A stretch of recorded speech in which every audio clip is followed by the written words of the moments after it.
সাংবাদিক বন্ধু বান্ধৱীসকল বহাগ বিহুৰ প্ৰাক মুহূৰ্তত আমাৰ অসমবাসী ৰাইজৰ বাবে এটা অত্যন্ত সুখৰ বিষয় উত্তৰ পূব ভাৰতৰ প্ৰথমটো ৰবটিক সাৰ্জাৰী প্ৰচিডিউৰ ৰবটিক সাৰ্জাৰী যিটো প্ৰচিডিউৰ বা ৰবটিক সাৰ্জাৰী ব্যৱস্থা সেইটো আজি আমি state cancer institute Guwahati medical কলেজত শুভ উদ্বোধন কৰিলোঁ আজিৰ পৰা আমাৰ পেচেণ্টসকলে ইয়াতে ৰবটিক সাৰ্জাৰীৰ জৰিয়তে কৰ্কট ৰোগ বা আন ৰোগৰ অস্ত্ৰোপচাৰ কৰিব পাৰিব ভাৰত চৰকাৰে আগবঢ়োৱা 15 কোটি টকাৰে এটা আত্মনিৰ্ভৰশীল ভাৰতৰ প্ৰডাক্ট SSI মন্ত্ৰ 2.0 এই মেচিনটো আজি আমি ইয়াত ইনষ্টল কৰিছোঁ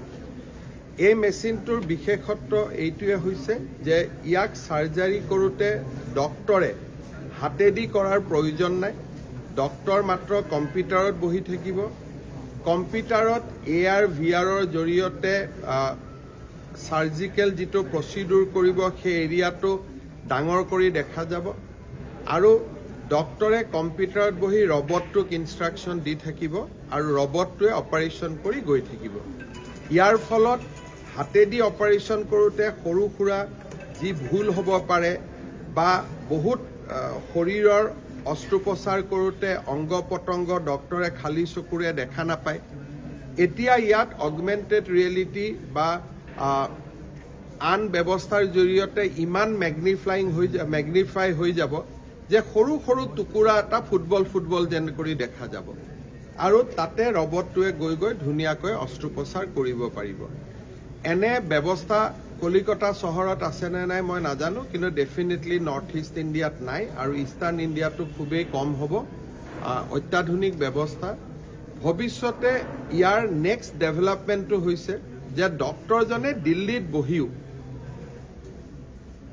একেটা কম্পিউটাৰত বহি দিল্লীৰ পৰা ৰবটটোক ইনষ্ট্ৰাকশ্যন দি থাকিলেও ৰবটটোৱে সাৰ্জাৰী কৰি গৈ থাকিব ডক্টৰজন যে ইয়াতে বহি থাকিব লাগিব কোনো কথা নাই গতিকে যিটো কনসেপ্ট আছিল 5G 6G ওলোৱাৰ সময়ত যে আমেৰিকাৰ পৰা ডক্টৰেও গুৱাহাটীত অপাৰেশ্যন কৰিব পাৰিব তেনেকুৱা ব্যৱস্থা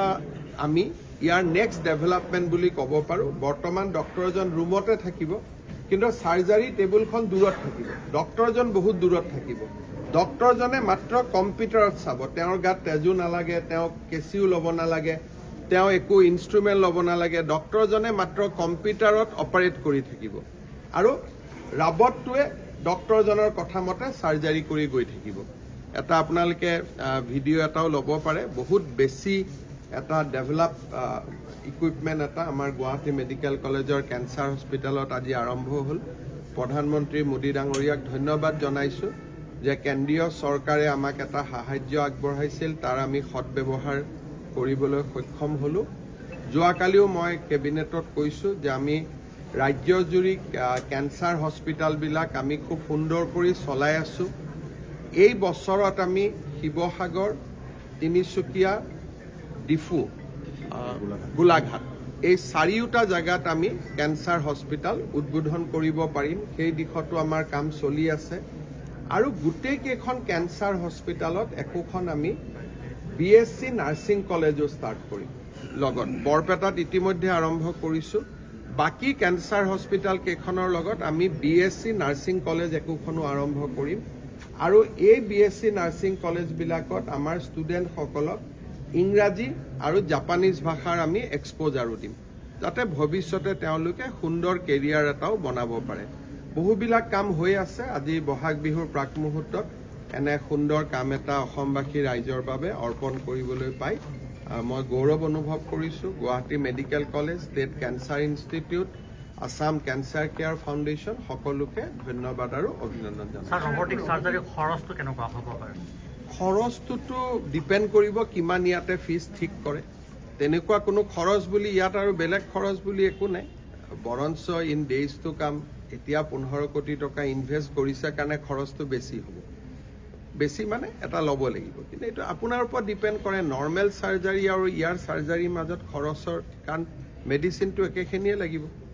পোষ্ট অপাৰেটিভ মেডিচিন একেখিনিয়ে খাব লাগিব, প্ৰি অপাৰেটিভ মেডিচিন একেখিনিয়ে খাব লাগিব, কিন্তু ইয়াতে নিখুঁত হ'ব আৰু ফিজত কোনো তাৰতম্য নাই। নৰ্মেল যি ফিজ এইটো একেই ফিজ হ'ব মোৰ মতেদি। ইয়াত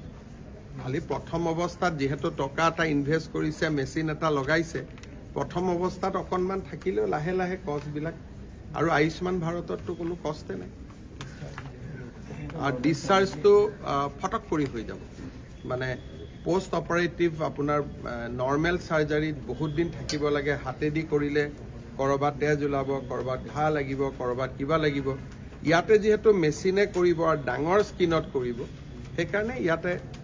পোষ্ট অফ ৰিকভাৰী বহুত সোনকালে হৈ যাব। এইটো মোৰ মতেদিতো উইথ বেংগলেই প্ৰথম হ'ব লাগে, কিন্তু তথাপিতো ডেটা নাথাকাকৈ ক'ব অলপ বেয়া লাগে, সেইকাৰণে নৰ্থ ইষ্টৰ ভিতৰত প্ৰথম বুলিতো ক'ব পাৰিয়ে। আৰু ভাৰতৰ বহুত ৰাজ্যতে এনেকুৱা প্ৰচিডিউৰ ডেফিনেটলি নাই। আৰু ইয়াৰ লগতে আমি শিলচৰ মেডিকেল কলেজ আৰু ডিব্ৰুগড় মেডিকেল কলেজতো দুটা ৰবাটিক চাৰ্জাৰী ইউনিট আমি এইটো বছৰৰ ভিতৰতে স্থাপন কৰিম। আজি GMCত হ'ল, এই বছৰৰ ভিতৰতে আমি ছেম মেচিন ডিব্ৰুগড় আৰু শিলচৰতো আমি ইন্ট্ৰডিউচ কৰিম। ঠিক